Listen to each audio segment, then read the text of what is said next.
விருதுநகர் மக்களவை தொகுதி பாஜக வேட்பாளர் நடிகை ராதிகா சரத்குமாரும் அவரது கணவர் நடிகர் சரத்குமாரும் சாத்தூர் சட்டமன்ற தொகுதியில் உள்ள மீனம்பட்டி கிராமத்தில் பிரச்சாரம் செய்து வருகிறார்கள். அந்த காட்சிகளை நேரலையில் காணலாம்.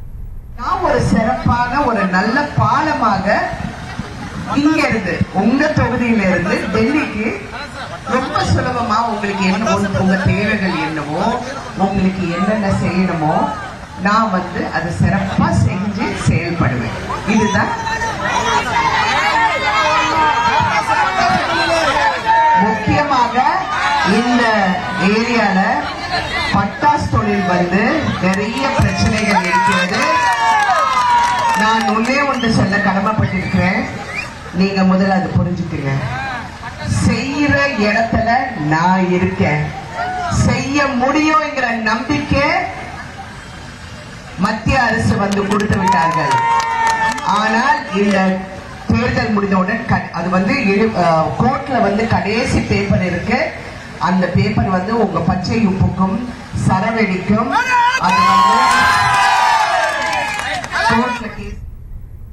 நடைபெறுகின்ற நாடாளுமன்ற தேர்தலில் முக்கிய வேட்பாளராக நரேந்திர மோடிஜி அவர்களால் சுட்டிக்காட்டப்பட்ட வேட்பாளராக, அண்ணாமலைஜியால் சுட்டிக்காட்டப்பட்ட வேட்பாளராக, தேசிய ஜனநாயக கூட்டணியால் சுட்டிக்காட்டப்பட்ட வேட்பாளராக உங்களிடம் ராதிகா சரத்குமார் அவர்கள் தாமரை சின்னத்தில் வாக்கு சேகரிக்க வந்திருக்கிறார்கள்.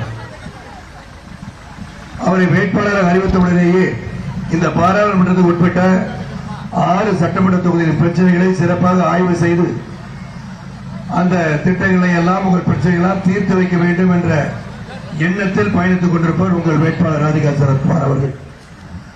அதில் எந்த ஒரு சந்தேகம் உங்களுக்கு தேவையில்லை. 100% எங்கள் தொகுதியின் வாக்காளர் பெருமக்களுக்கு நான் உறுதியாக செயல்படுவேன் என்ற எண்ணத்தினால்தான் அவர்களுக்கு வந்திருக்கிறார்கள்.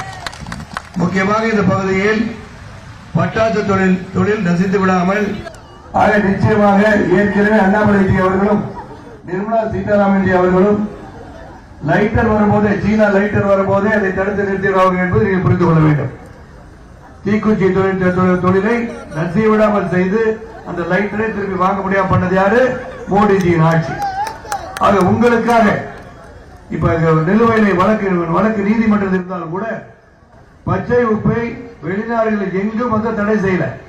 ஆக உங்களுக்கு சாத்தியமாகத்தான் இருக்குது, சாதகமாகத்தான் இருக்கிறது. ஆக இதை தடை செய்வதற்கான வாய்ப்பு இல்லை என்பதை நம்மால் சொல்ல முடியும். இருப்பினும் வழக்கு நீதிமன்றத்தில் இருப்பதால் உங்களுக்காக ஏற்கனவே உடைத்துக் கொண்டிருக்கின்ற அண்ணாமலைஜியாக இருக்கட்டும், மோடிஜியாக இருக்கட்டும், இந்த தொழிலை நசிய விட மாட்டார்கள்.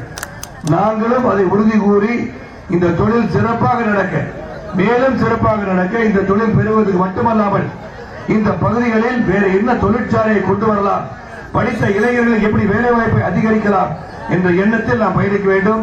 ஆக படித்த பண்புள்ளவர் தான் உங்கள் வேட்பாளர். அறிவு, ஆற்றல், திறமை, நிர்வாக திறமை உள்ளவர்கள். ஆக உங்களுக்காக சிறப்பாக பணிபுரிய வந்திருக்கின்ற ராதிகா சரத்குமார் அவர்களுக்கு தாமரை சின்னத்தில் வாக்களித்து வெற்றி பெற செய்யுமாறு தலைமை. செய்திகளை உடனுக்குடனும் துல்லியமாகவும் தெரிந்து கொள்ள சப்ஸ்கிரைப் பண்ணுங்க.